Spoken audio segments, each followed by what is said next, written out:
가정의 달 5월 넷째 주 주일 2부 예배에 오신 여러분을 주님의 이름으로 환영하고 축복합니다. 우리 성경책 가슴에 안고 한 목소리로 선포합니다. 나는 예수님을 구주로 믿습니다. 나는 구원받았습니다. 나는 이 말씀을 믿습니다. 나는 행복합니다. 아멘. 5월은 가정의 달입니다. 특별히 여러분의 가정이 우리 하나님께서 창조하신 그러한 에덴 동산과 같은 그런 가정 천국 이르시기를 주님의 이름으로 축복합니다. 오늘 우리가 함께 읽은 본문 사무엘상 2장을 이제 우리는 중간에서부터 읽었습니다만 처음부터 이제 마지막까지 쭉 읽다 보면 재미있는 구도를 하나 발견하게 되는데요. 그것은 엘리 제사장의 두 아들 홈리와 비느하스 그리고 한나의 아들 사무엘을 계속해서 비교하면서 성경에 기록하고 있는 것입니다. 오늘 우리가 함께 읽은 본문 12절을 보면요, 엘리의 아들들은 행실이 나빠 여호와를 알지 못하더라 이렇게 기록하고 있는데, 이 말씀 바로 앞에 11절에 보면 한나의 아들 사무엘에 대해서 엘가나는 라마의 자기 집으로 돌아가고 그 아이는 제사장 엘리 앞에서 여호와를 섬기니라 이렇게 기록합니다. 그리고 12절부터 17절까지는 엘리의 제사장의 그 두 아들이 저지른 악한 일들을 쭉 기록하고 있고, 바로 다음 구절인 18절에 또 사무엘이 등장합니다. 사무엘은 어렸을 때에 세마포 에봇을 입고 여호와 앞에서 섬겼더라. 그리고 21절 하반절에 보면 아이 사무엘은 여호와 앞에서 자라니라 이렇게 기록한 후에 바로 다음 22절부터 25절까지 엘리 제사장의 그 두 아들을 책망하는 그런 내용이 나오고, 그 다음 26절에 아이 사무엘이 점점 자라매 여호와와 사람들에게 은총을 더욱 받더라 이렇게 기록하고, 다시 27절부터 36절까지는 엘리 가문에 대한 심판을 말씀하고 있고, 3장 1절에는 또다시 사무엘에 관해서 말씀을 기록하고 있습니다. 그래서 2장을 좀 요약을 해보자면 엘리 제사장의 아들인 홈리와 비느하스가 하나님 앞에서 옳지 못한 그런 모습과 그것으로 인한 여러 시험거리들을 기록하고, 그 다음 한나와 그 아들 사무엘을 기록하면서 이 두 가정을 서로 이렇게 믿음을 따랐던 가정, 그리고 또 하나님 앞에서 잘못 살한 이 엘리 제사장의 가정, 이 한나와 사무엘의 가정, 엘리와 그 두 아들의 가정을 서로 비교하면서 이렇게 기록하고 있다라고 하는 거죠. 그러면 하나님께서는 왜 이 두 가정을 비교하면서 보여주시느냐라고 하는 거죠. 하나님은 엘리 제사장과 한나의 가정, 이 두 가문, 특별히 그 자녀들을 비교하면서 오늘 우리들의 가정의 모습을 좀 잘 살펴보도록 말씀하고 있는 것이죠. 두 가정 중에 한 가정은 자녀를 잘 교육하고 길러서 마치 하늘을 향해 날아오르는 그 독수리의 큰 비상처럼 그렇게 가정이 이렇게 회복되는 그런 장면을 보여주고 있고요. 다른 한 가정은 마치 낭떠러지에서 이제 떨어져 몰락하는 것처럼 그렇게 보여지는 그런 모습을 보입니다. 이렇게 몰락하는 엘리 제사장의 가정을 보니까요, 아버지 엘리 제사장은 40년 동안 사사의 직분, 제사장의 직분을 잘 감당해서 당대에 존경받는 영적인 지도자로서 그렇게 쓰임을 받았는데, 그만 말년에 자녀 교육에 실패해서 그 인생의 마지막이 참 비참하게 끝나는 것을 보여주고 있고요. 이름도 없던 어떤 그 한 가정의 촌부였던 이 한나는 자녀를 잘 양육해서 오늘날까지도 그 이름이 모든 사람들에게 부러움을 받는 정말 기도의 어머니, 그러면 한나라고 그렇게 일컬음을 받게 되었습니다. 그래서 오늘은 특별히 우리가 이 두 가정을 살펴보면서 하나님 앞에 우리의 가정에 대해서 어떻게 기도해야 되고 어떤 부분은 좀 반성해야 되고 우리가 살펴보면서 어떻게 우리 가정의 모습을, 가정생활을 꾸려가야 되는지 함께 고민하고 함께 돌아보는 시간이 되기를 원합니다. 먼저 엘리 제사장의 가정을 좀 살펴보고 이 가정의 문제가 무엇인지 함께 살펴봅니다. 엘리 제사장의 가정은요, 첫째로 이 가정의 문제점은 신앙을 교육하지 않음과 예배를 가르치지 않았다라고 하는 거죠. 엘리 제사장 본인은 잘 믿었는지 몰라도 영적으로 자녀들은 제대로 교육하지를 못하고 또 예배를 소홀히 해서 엘리 제사장 가정에 이렇게 어려움이 생겼다는 거예요. 오늘 우리가 함께 읽은 본문 12절에 보면 아주 기가 막힌 내용이 나오는데요. 엘리의 아들들은 행실이 나빠 여호와를 알지 못하더라, 이렇게 기록하고 있습니다. 우리가 이전에 읽었던 그 개역 성경에서는 엘리의 아들들은 불량자라 그렇게 기록하고 있는데요. 여러분, 당대 우뚝 선 신앙 지도자의 가정의 자녀가 하나님을 알지 못한다는 거예요. 이것이 단지 하나님의 이름을 모른다는 그런 의미겠습니까? 하나님에 대한 성경 지식이 없다는 말일까요? 아니지요. 그들은 제사장입니다.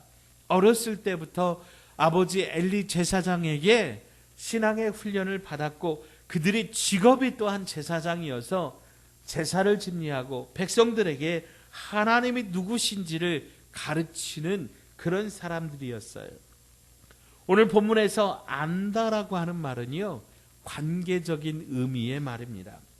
예를 들어서 제가 우리나라 대통령인 윤 대통령을 안다고 하려면 뭐 그분의 나이나 그분의 출신이나 가족관계나 정치 철학 이런 것들을 안다고 하는 것이 아니라 그분과 나와 어떤 관계가 있다고 하는 거예요.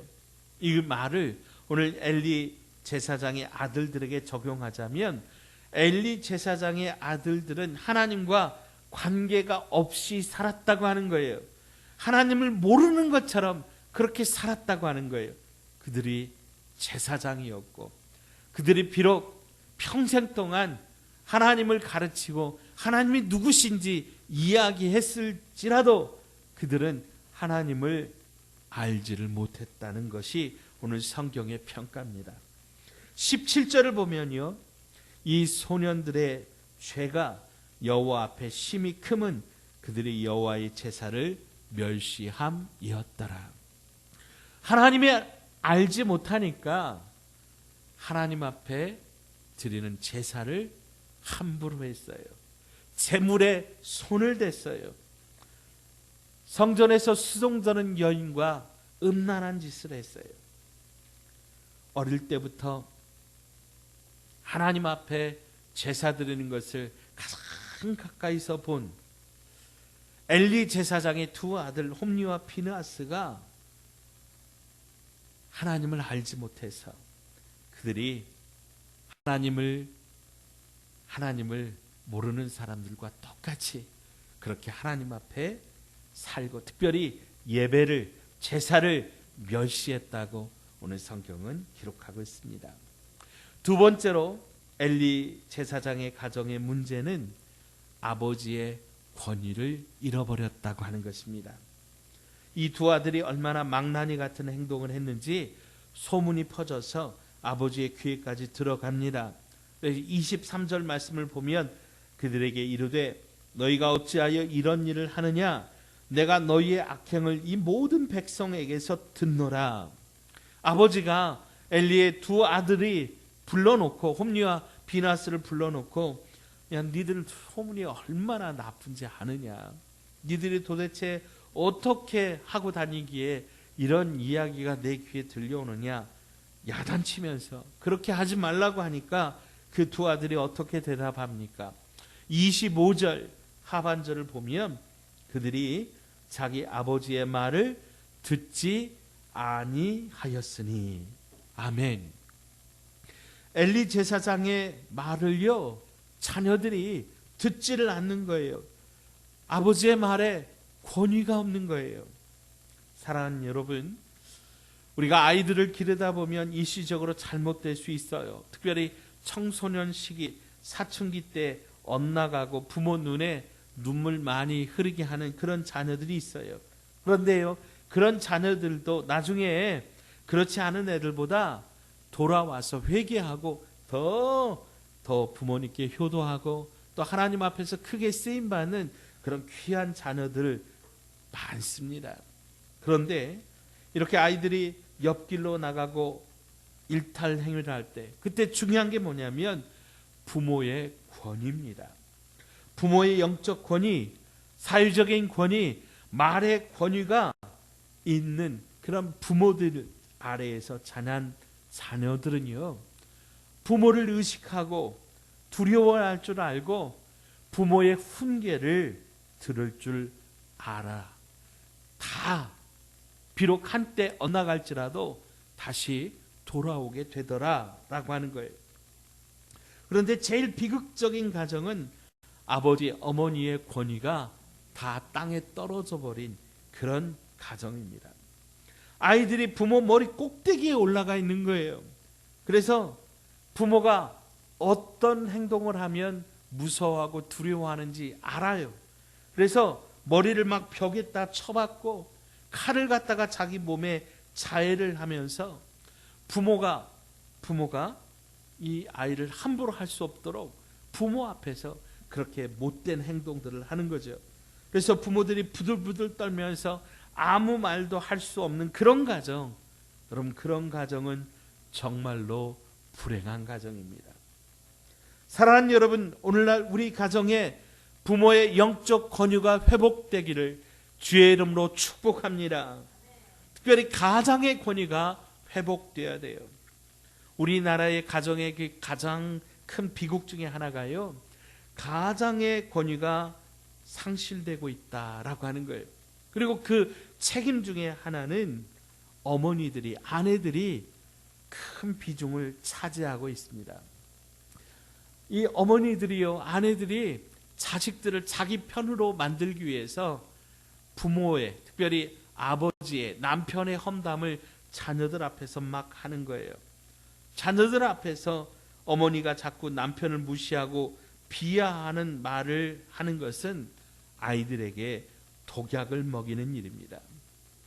왜냐하면 이 부모의 권위 있는 말을 듣지 못하고 자라나는 아이는 절대로 바른 길을 갈 수 없기 때문입니다.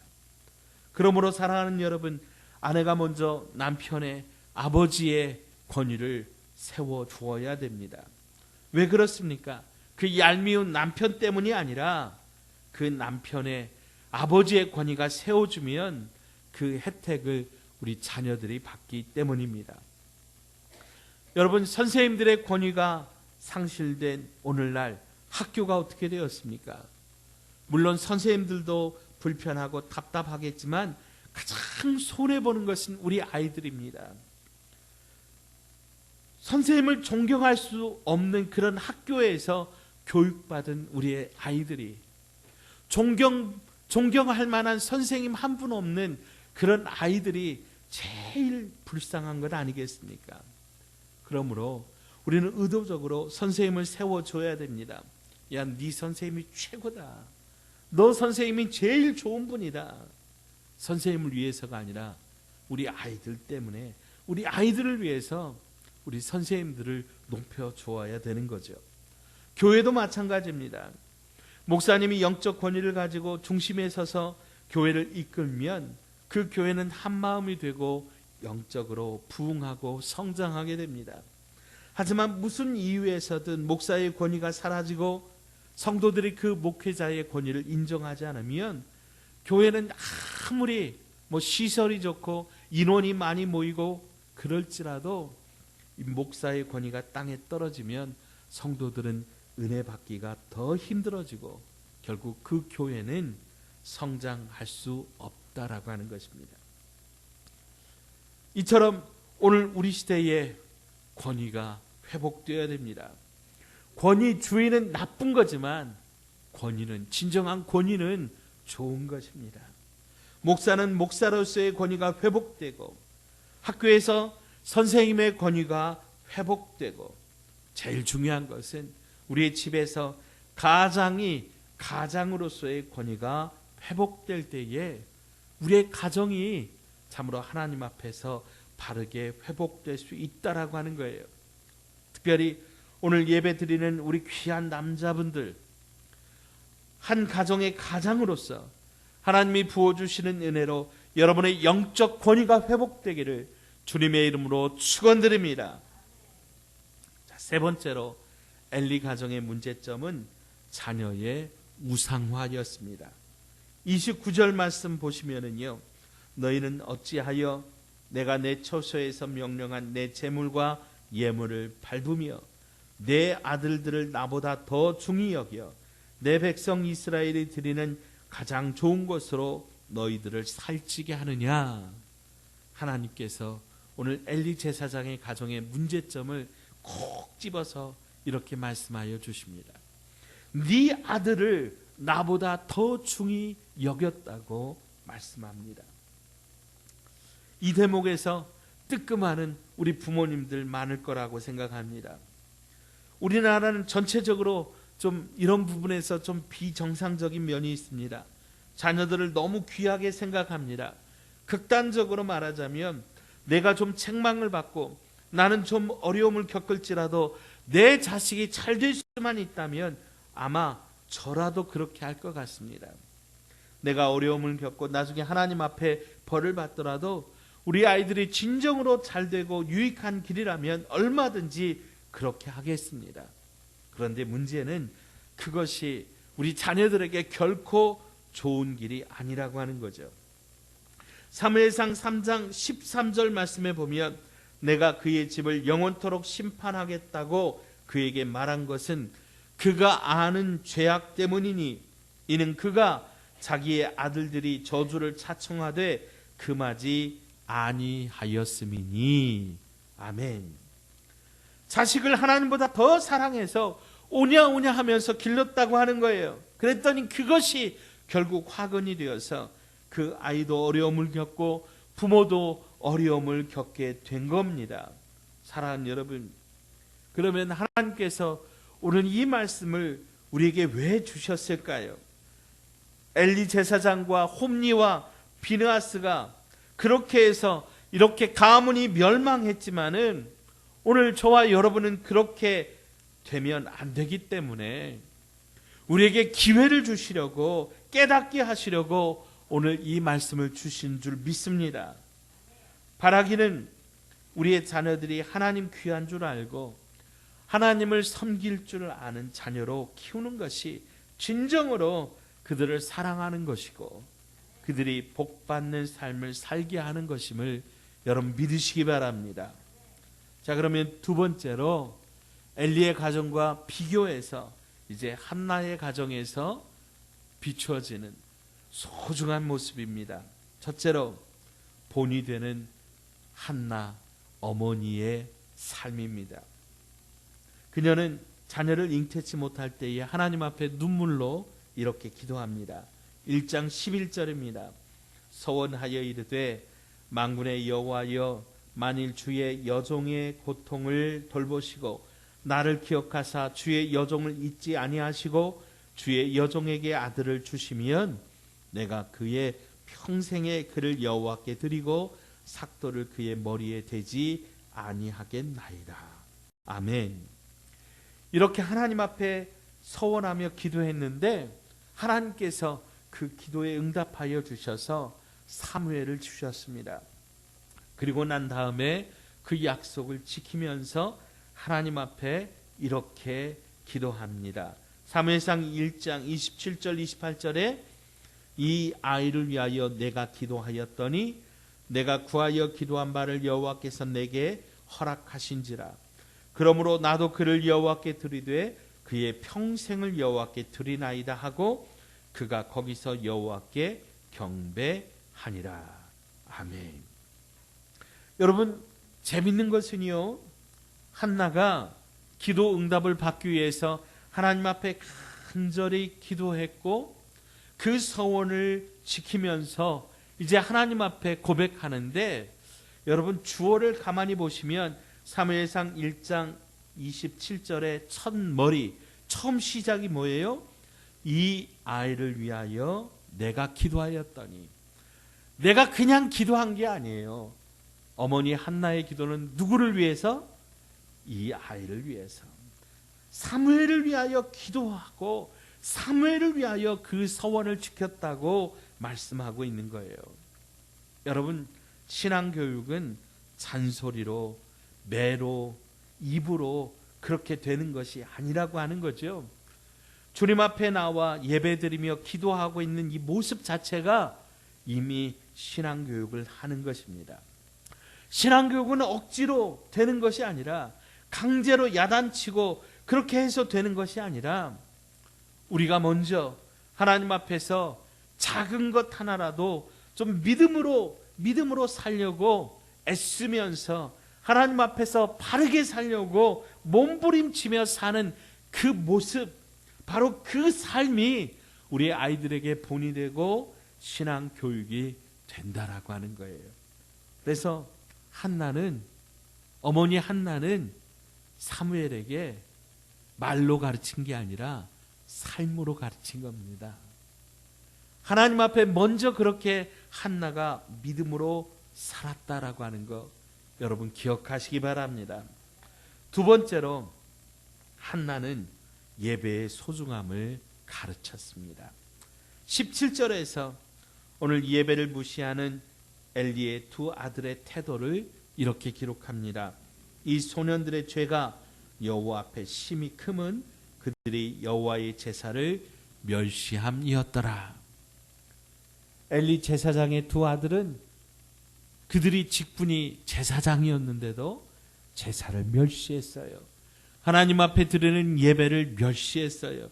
18절을 보니까요, 사무엘은 어렸을 때에 세마포 에봇을 입고 여호와 앞에서 섬겼더라. 여러분, 엘리 제사장의 두 아들은 예배를 멸시했는데 사무엘은 거룩하게 구별된 에봇을 입고 하나님 앞에 섬기는, 예배드리는 모습을 기록하고 있어요. 어떻게 이런 일이 가능했을까요?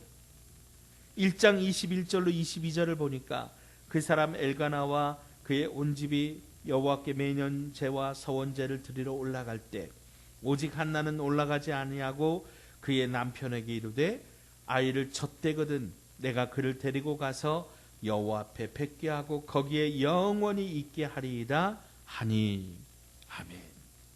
사무엘의 가정, 엘가나와 한나의 가정은 예배를 소중히 여기는 그런 가정이었어요. 매년 서원제를 드렸습니다. 그런데 한나가요,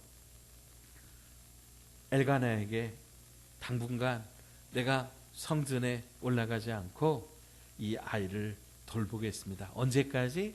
젖될 때까지. 여러분, 보통 젖을 몇 살에 떼죠? 한 3살? 그 정도 될까요? 3살, 4살? 그 3살 안에 여러분 인생이 결정되는 거예요. 그래서 그런 말 있죠. 3살 버릇 80까지 간다. 그 3살, 3년, 4년 그때 한나는 사무엘을 품고 신앙으로 양육한 거예요. 예배를 가르친 거예요. 하나님 앞에 어떻게 살아야 되는지, 어떻게 예배 드려야 되는지 그 3년, 4년 동안에 그 아이를 양육하고 가르친 겁니다. 그리고 그 아이를 평생 어떻게 살도록 가르쳤습니까? 22절 하반절에 그 대답이 있습니다. 내가 그를 데리고 가서 여호와 앞에 뵙게 하고 거기에 영원히 있게 하리이다. 여러분, 우리 부모된 자의 의무는 자녀들을 데리고 가서 하나님을 만나게 하고 영원히 하나님 앞에 살게 하는 것입니다. 말씀을 정리합니다. 이스라엘의 교육 헌장과도 같은 말씀이 있습니다. 지금도 이스라엘 사람들이 아이들을 젖을 떼고 옹알이를 시작할 때 일부러 이 말씀을 아이들에게 외우도록 그렇게 한다 그래요. 바로 신명기 6장 4절로 9절 말씀입니다. 쉐마 이스라엘, 쉐마라고 하는 그 말이 들으라라고 하는 말인데, 우리 성경에는 이스라엘아 들으라 이렇게 되어 있는데 원어에는 쉐마 이스라엘 이렇게 나와 있기 때문에 이 말씀을 쉐마 구절 그렇게 불러요. 이 말씀을 오늘 우리가 좀 같이 한번 읽어보도록 하죠. 4절부터 9절까지 한 음성으로 함께 읽어봅니다. 시작. 이스라엘아 들으라. 우리 하나님 여호와는 오직 유일한 여호와이시니 너는 마음을 다하고 뜻을 다하고 힘을 다하여 내 하나님 여호와를 사랑하라. 오늘 내가 내게 명하는 이 말씀을 너는 마음에 새기고 내 자녀에게 부지런히 가르치며 집에 앉았을 때에든지 길을 갈 때든지 누워 있을 때에든지 일어날 때에든지 이 말씀을 강론할 것이며 너는 또 그것을 내 손목에 매어 기호를 삼으며 내 미간에 붙여 표로 삼고 또 내 집 문설주와 바깥문에 기록할지니라. 아멘. 자녀들에게 어떻게 가르치래요? 부지런히 가르치래요. 부지런히. 기회가 있던지 없던지 하여튼 부지런히 가르치라는 거예요. 사랑하는 여러분, 농사 중에 제일 힘든 농사가 자식 농사라고 하지요. 정말 그런 것 같습니다. 자녀들이 어렸을 때는 언제까지든지 품 안에 있을 것 같은데 어느새 나이가 먹고 어느새 떠날 준비를 합니다. 어느새 키도 부모보다 훨씬 커지고 어느새 아는 것도 많아지다 보면 부모님의 말씀을 거역하고 무시하기가 쉽지요. 그러나 사랑하는 여러분, 그렇다고 우리가 포기할 수는 없지 않습니까? 왜냐하면 눈에 넣어도 아프지 않은 우리 자녀들이 잘 되기를 바라는 것이 부모의 마음이기 때문입니다. 그러려면 우리 엘리의 가정처럼 실수를 되풀이하면 안 되겠습니다. 예배를 소중히 여기며 예배 중심, 교회 중심, 믿음 중심으로 살도록 가르쳐야 됩니다. 부모의 영적 권위가 회복되도록 그렇게 가정에서 아버지의 가장의 권위를 세워주시고 자녀를 우상시하지 말고 자녀보다 더 귀한 하나님 앞에 순복하며 믿음으로 사는 법을 우리가 먼저 가르쳐야 합니다. 그러려면 우리가 말로만 아니라 한나처럼 삶으로 보여주셔야 돼요. 우리가 먼저 본이 되어야 됩니다. 또한 눈물로 기도합시다. 자녀를 위한 눈물의 기도는 절대로 땅에 떨어지지 않습니다. 그래서 우리 가정이, 우리의 자녀들이 하나님을 아는 가정, 하나님을 아는 자녀들로 자라날 수 있도록 우리가 먼저 하나님을 뜨겁게 사랑하고 하나님의 말씀에 순종함으로 하나님께서 우리의 자녀들을 사무엘과 같이 하나님을 아는 자로 세워주셔서 이 어두운 시대와 민족 가운데 참으로 밝게 비추이는 큰 믿음의 사람, 믿음의 큰 거목이 되게 하시기를 주님의 이름으로 축원드립니다. 하나님 아버지, 엘리 제사장의 가문을 통하여 우리가 저지른 실수들이 보인다면 철저하게 회개하며 돌이키게 하시고 한나를 통하여 믿음의 도전을 받게 하셔서 우리가 먼저 하나님을 아는 자로 살게 하시고 우리의 자녀들도 우리의 믿음을 본받아 하나님을 경외하며 예배 중심, 믿음 중심, 교회 중심으로 살아 사무엘처럼 하나님 앞에 크게 쓰임받고 축복받는 아름다운 믿음의 명문 가문을 이루게 하여 주시옵소서. 예수님 거룩하신 이름으로 간절히 기도하옵나이다. 아멘.